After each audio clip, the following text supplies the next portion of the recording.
All right, so let me get this shilling out of the way. Please give this channel a chance, and please give my other channels a chance, and please consider supporting this channel via super chats and/or channel memberships. All right, and listen, this is not my financial self-benefit, but anyway, I'm gonna have something for the channel members, like a big fat expose videos covering Aaron, Nora, and some other issues and topics that people have requested. I'm gonna put up some polling soon for that as well. So, okay, so the onus is on you if you're going to accuse XYZ of being a liar, a grifter, or fraud. Can you please show that? So we're just going to do Eric July as a guest star. We're going to move to other people, but I've charged with Eric with being a really racist grifter and a moron, double standard, hypocrite, whatever. However, he is a businessman. He's actually very successful. You got to grant him that, even though I don't think his comics are that good.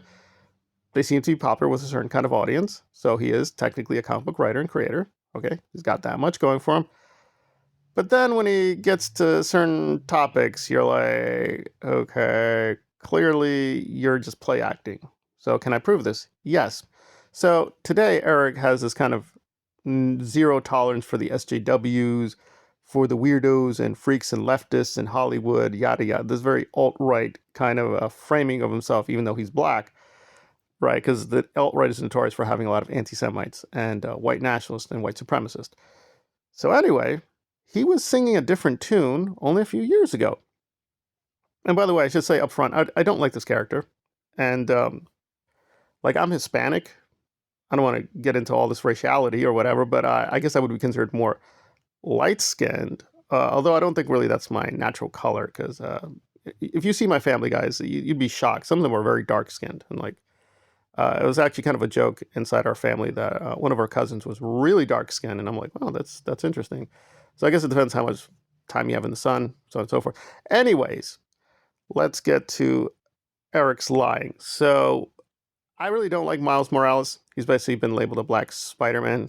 I don't like a lot of what they've done with the Spider-Man mythology lately, frankly. And I mean by lately, the last couple of decades, but that's me. So I'm more of a hardcore like 1980s, 1990s Spider-Man fan, and I cut myself off at 1995 because I think the comic books with Spider-Man, destroyed themselves. But anyway, Eric in the past liked Miles Morales, the black Spider-Man. So some people remembered and said, hey, wait, didn't you used to like Miles Morales? Because now Miles Morales is being demonized as SJW, woke, yada, yada, yada. Un-American, yada, yada, yada. And Eric's like, oh, no, I didn't do that. And I'm not mocking Eric. He does talk this very broken black slang English. And I don't know if that's play acting or he just cannot speak good grammar. And he went to college too, by the way. But let's hear Eric for himself expose himself as a liar.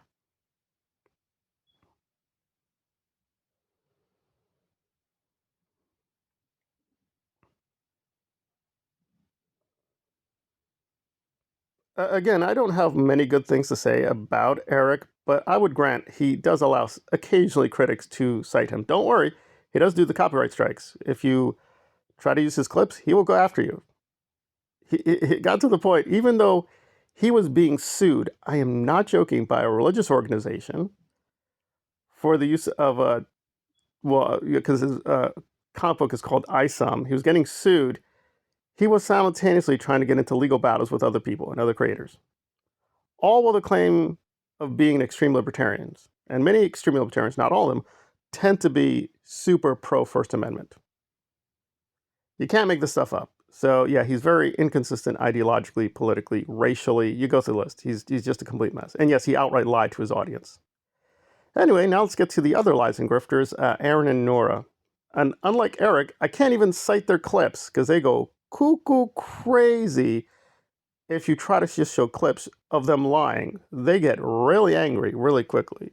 Now, I'll be fair, Eric is kind of like a pipsqueak here. Like, he's a choir boy compared to Aaron. Aaron has filed, I've lost count here, like 30 copyright claims against one channel, which he calls the fake SPTV Foundation, which is ironic because there's a lot of evidence that his foundation is totally fake. But there you go. And when Nora's good, she has called out some of this fakeness and lying by Aaron, even though she's pretty fake and a bit of a grifter and liar herself. And there you go. It's just the world keeps on spinning. And I want to stress, I am not defending necessarily DOA or ZDT. I'm just saying let's be fair-minded and at least not tell complete lies. So DOA put out a recent video. I didn't listen to the entirety, but I'm not clear. Oh, and by the way, the comment section is a laugh riot as Nora tried to defend her not real position. I'm not even clear what her position is, but apparently because DOA was wearing a MAGA cap, Nora was like, you are not serious about the victims? You're not serious about helping me and the other ex-Scientologies? I therefore exile you to the danger zone or whatever, the neither regions, whatever it is.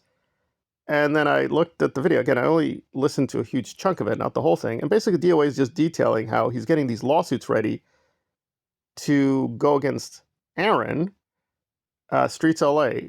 As far as I know, he didn't even really go into Nora. And again, because I've been in this space for a while, he brought up a lot of good reasons why he could, right, get a restraining order and or sue them.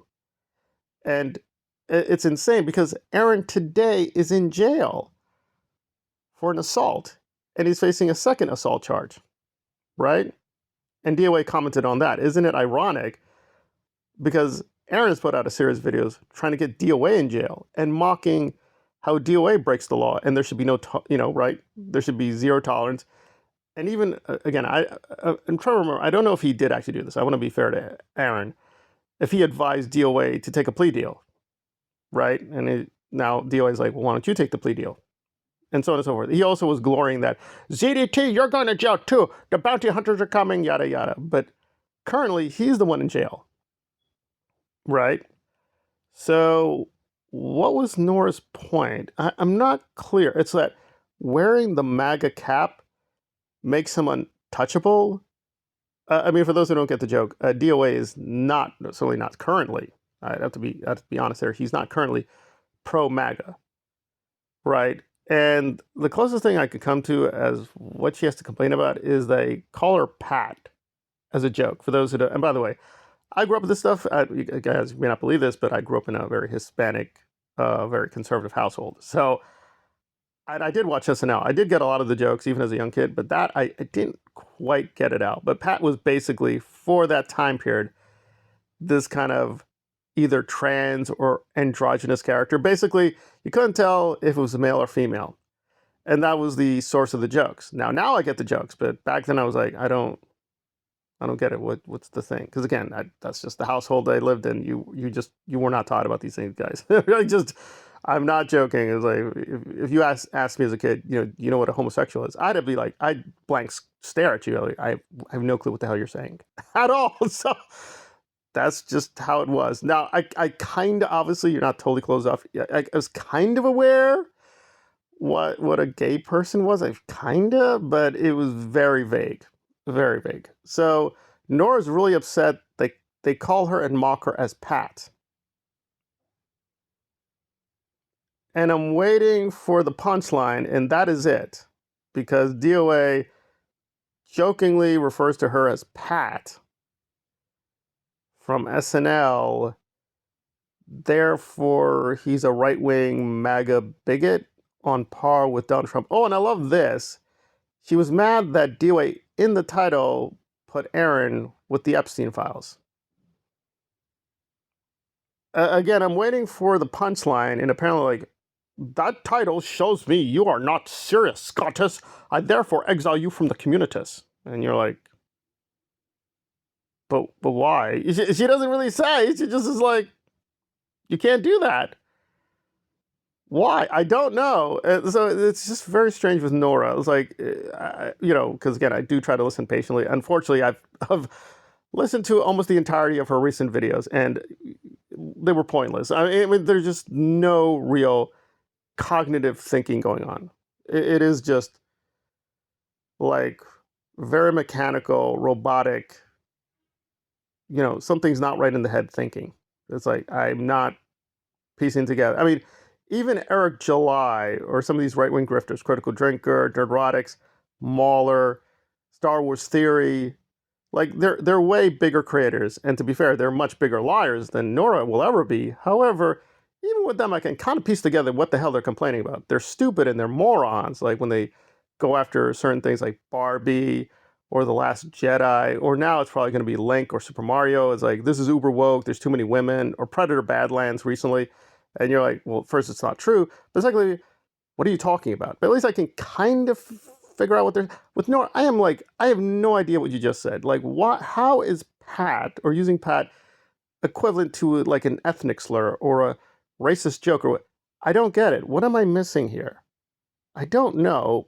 Nora, you need to clarify these things because yeah, I'm like, I don't think saying a Pat joke qualifies you to be MAGA or alt right. You know, these things do have a bit of a definition, right? These are terms of the quote the human sciences, so they're not exact, but really, I mean, what exactly is the issue with the Pat thing or the title? I don't know. She didn't say. So I'm like, you didn't say anything.